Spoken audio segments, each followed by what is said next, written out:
I found some trending woodworking projects that are selling like prosthetic fingers at a woodworkers convention. The only problem is a lot of them are made out of walnut. And this sad little anorexic walnut is all I can find in my area. So in today's video, I'm gonna build one project with this welfare walnut and the other project with this regular old construction lumber. And we'll see which one turns out better. Now let's get to building.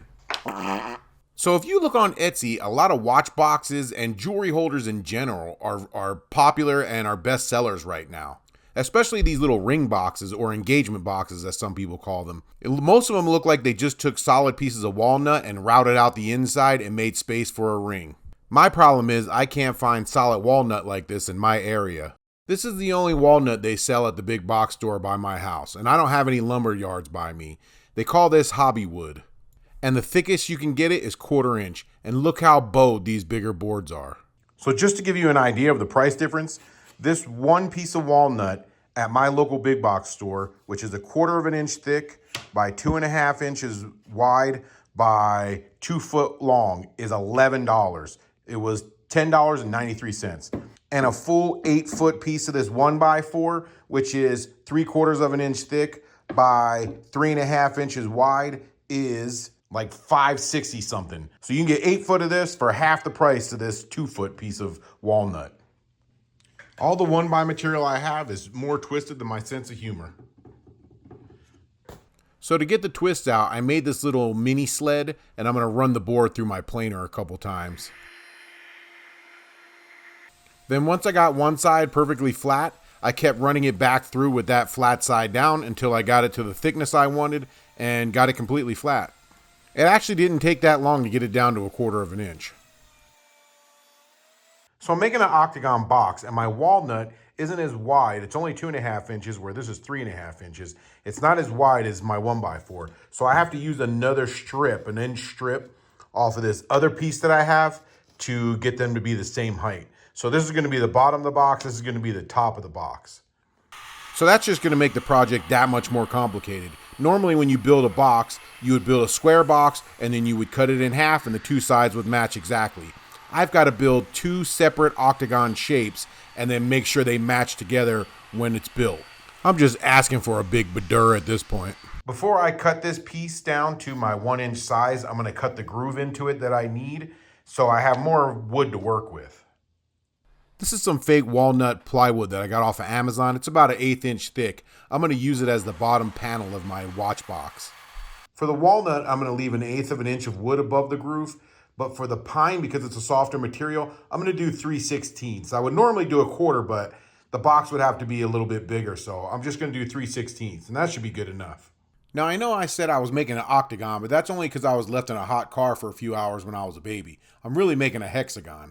And I want the inside of my hexagon to be 3¼ inches when it's done. So that means each side has to be 2 3/16 inches, and the ends need to be cut at a 30-degree angle. If you ever need to figure out what size to cut the ends of a polygon, you just take 180 degrees and you divide it by the number of sides. So a square would be 4 sides, and that's a 45 degrees. Now I'm doing a 6-sided thing, so I need to take, let me clear this out. So 180 degrees divided by 6 equals 30 degrees. So all my sides need to be 30 degrees. Now, if you need to, you can use a speed square to help you find the 30-degree mark. Just put the pivot point of your square on your line and then pivot your square until that same edge that the pivot is on is even with the 30-degree mark. And now that I have my first piece marked, I can set up a stop block so I can make sure every piece is the same exact size. Now, because I decided to cut my panel grooves into the board before I cut it up into each individual side, I can't just cut a piece, then flip the board, then cut a piece, then flip the board, because I have that groove and I have to make sure that the groove is always on the inside of my hexagon. So every time I cut a piece, I have to flip the board and then recut that angle into the edge of the board, so it's always the same way when I'm starting the next piece. Here's a piece of glass I got out of a dollar store picture frame, and I'm going to try to cut it into a hexagon to use as my lid. Here's my 2 watch boxes. I got them just rubber banded together right now. They're not really glued. I can't glue them until I cut the bottom panel and the glass for the top. I did this so I can get an exact measurement of the inside lip and everything, and then cut it out of the glass and the bottom frame. So for the bottom panels, I'm going to use my laser cutter because it's just super easy to cut out a hexagon shape with the laser cutter. My first panel was a smidge too small, so I'm going to give it another try. Okay, so let's try this bottom panel and see if it fits any better. This should be perfect.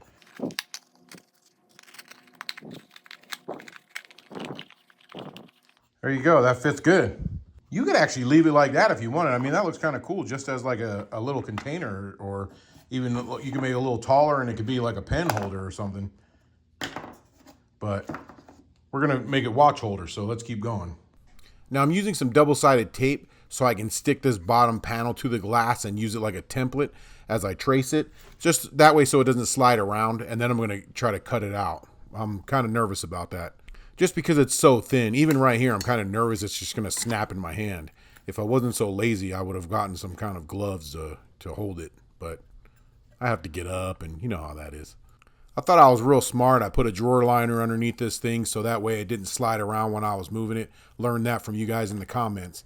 But I think that was a mistake because it made it too soft underneath of it. And it broke the glass in half. So that didn't work. Not to worry, I got another dollar store picture frame that I can take the glass out of. This time I was smart and I used a hard surface to cut on.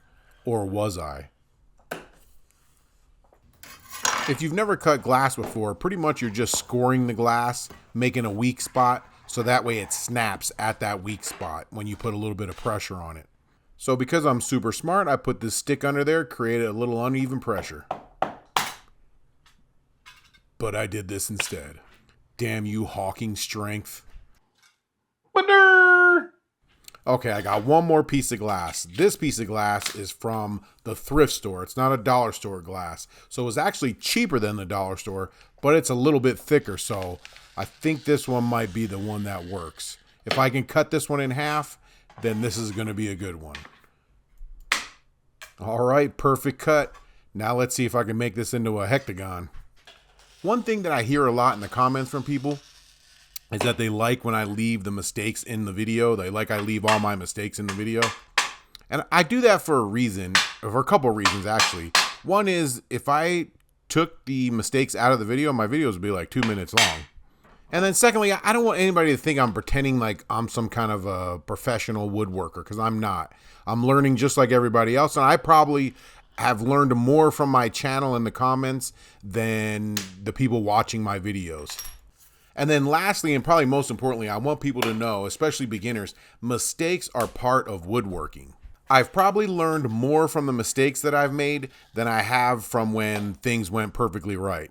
Now, don't get me wrong. You should try to avoid the mistakes as much as possible. You know, the whole measure twice thing. But one of the best woodworking skills you can build and develop is learning how to fix the mistakes when they happen. Someone told me this great quote in my comments that their friend used to say, their late friend, and I wish I remembered who it was because I would give him a shout out, but I can't remember who said it. And I'm probably going to mess this quote up too a little bit. But it went something like this: an amateur woodworker makes a lot of mistakes, but a master woodworker knows how to hide all his mistakes. Yes. So if you're thinking of getting into woodworking, go out there, get yourself some cheap pine, and mess up some projects. Watch it not fit now. What if after that whole speech I just said I would have ended up cutting out an octagon? It would have made for a great video, but I would have probably cried and threw it across the room. Bam. Okay, so my next hexagon, it didn't go as well when I was trying to break the piece off. Broke off more than I wanted. Right here, ready? You see that? But just like me passing 9th grade, the third time was a charm. Okay, I made that up. I didn't actually pass 9th grade on the third time.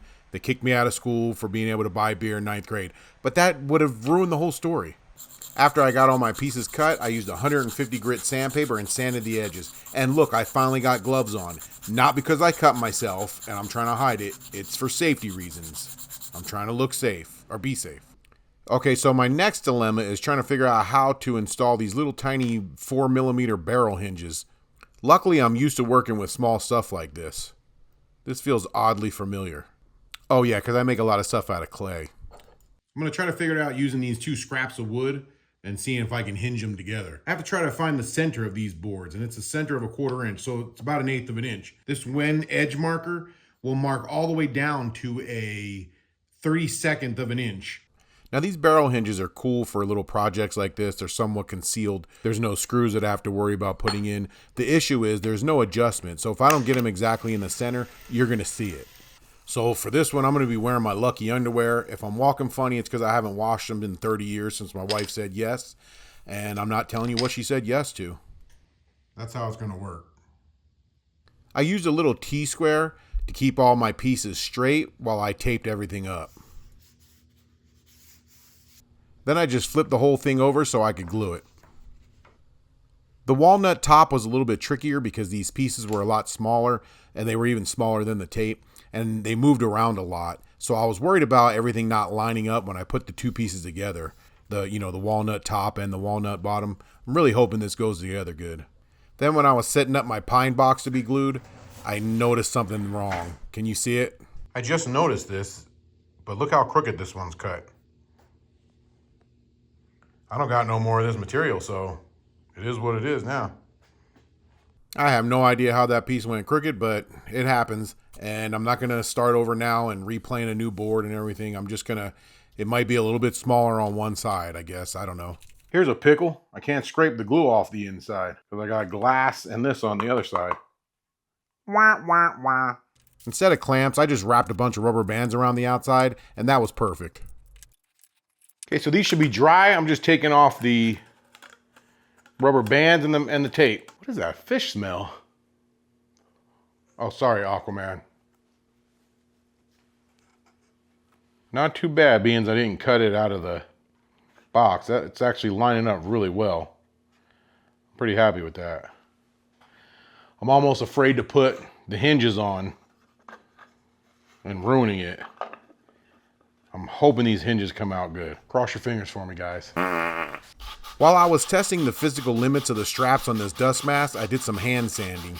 And I really should have gave these a good sanding before I even cut them into pieces when they were whole pieces. And I missed the opportunity because it's hard to sand them down without ruining this edge. I was just so excited about cutting up the pieces and getting it put together that I completely skipped the sanding phase.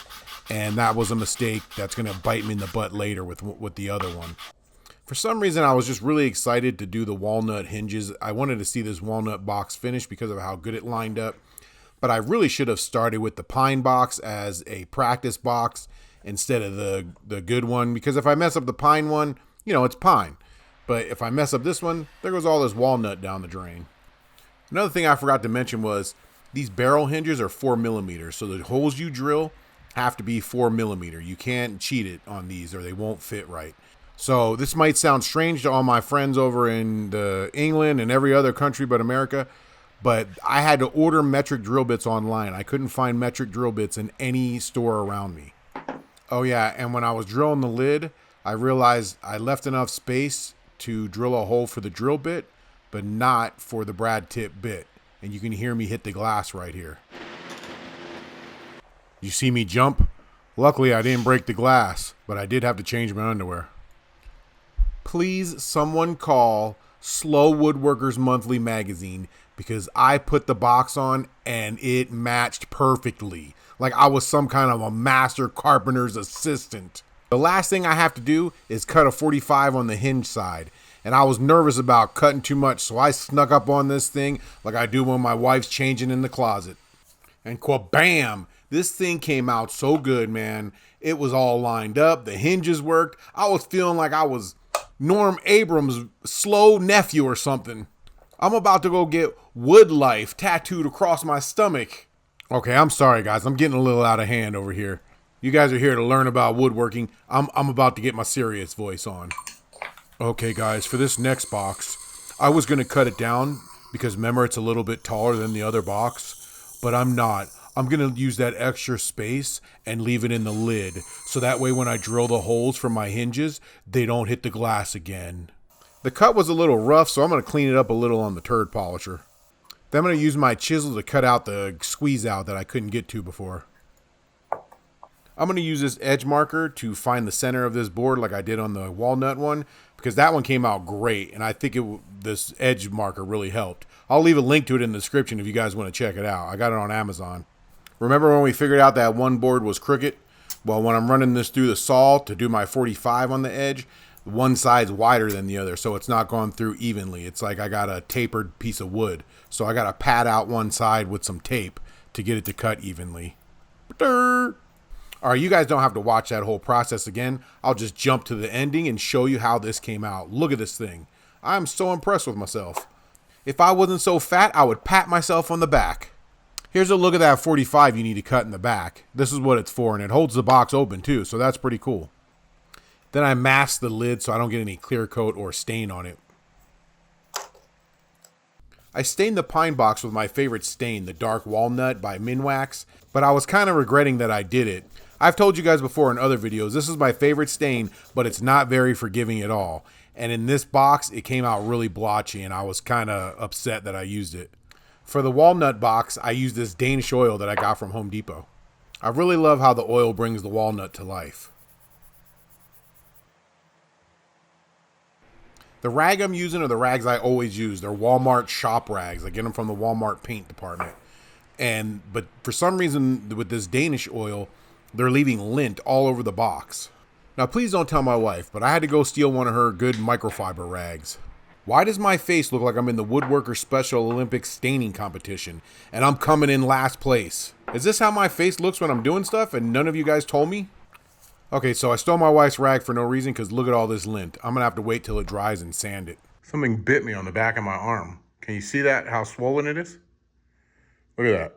That is not a fat roll. That's from a bug bite. I don't know what bit me. I don't know if you can see it in the finish, but the rag I used left a lot of lint that's kind of stuck in the finish. So I'm gonna give it a little sanding with a finer grit, like 400 grit, and then do another coat. I wanted to show you guys before I glue the hinges in. This is why you got to cut the 45 in the back of the box, so that way the hinges can open all the way. I'm just going to use some wood glue to glue the hinges in. I should probably use an epoxy or even CA glue, but I'm worried about CA glue and activator that it might freeze up before I get a chance to get it positioned right. So the wood glue gives me a little bit more working time. A lot of people have recommended in my comments for me to try this wipe-on poly, so that's what I'm going to try to use on the pine box. Before everybody's like, you can't shake up poly, it says right on the can to shake it up. I don't make the rules. I know you're supposed to rub it on with a rag, but it's too hard on the inside of this thing. So the wipe-on poly worked pretty good. I didn't have to worry about bubbles or anything, so that was a plus. This is an oil-based, but it's super thin, so I would wipe it on, and by the time I got to the other side, it was already dry. It's really weird, and I had to wipe on several coats of it, like a lot of coats to get any kind of buildup. And you're supposed to wait a while before you put on your next coat, so your rag ends up drying up. Feels like the socks in my nephew's room. So I waited overnight, and then I gave it another sanding with a 400 grit sandpaper. Then I did like I did last time, and I just kept going in circles, coating it, and then it was dry by the time I got to the other side. And then I took more advice that I got from my comments from you guys, and I put the rag in a baggie. Then I put it in my fridge and let it sit until the next time I needed it. So here's that strip of wood I was telling you about. This is the one it's from this same piece of wood that I made the box out of. But this one I sanded with the sander, and the box I only sanded by hand. You see the difference on how your stain comes out depending on how you sand it, how well you sand it? Look how blotchy it is. I don't like it. Let me know in the comments what you guys think. Am I over exaggerating, or do you think it's just blotchy and nasty looking? For the pine box, I ended up using CA glue because I was worried about using wood glue because wood glue tends to shrink up. For the final touches, I got some 4mm magnets just because my hinges were 4mm and I already had the bit, and I just like to stay consistent. Parquet.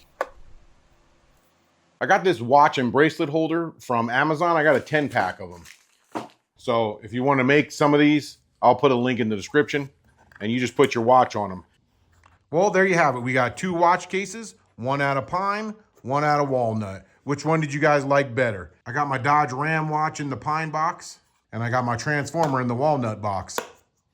But another thing you guys can do with these is, look, you can put them together like this, either with magnets, or you can glue them together. You can do them in a set of 3, where you have a third one here, or even a set of 4, where you do them like a honeycomb. Not to sound like a fat Mr. Rogers, but whatever you can imagine, you can build. Why is this guy shaped just like me?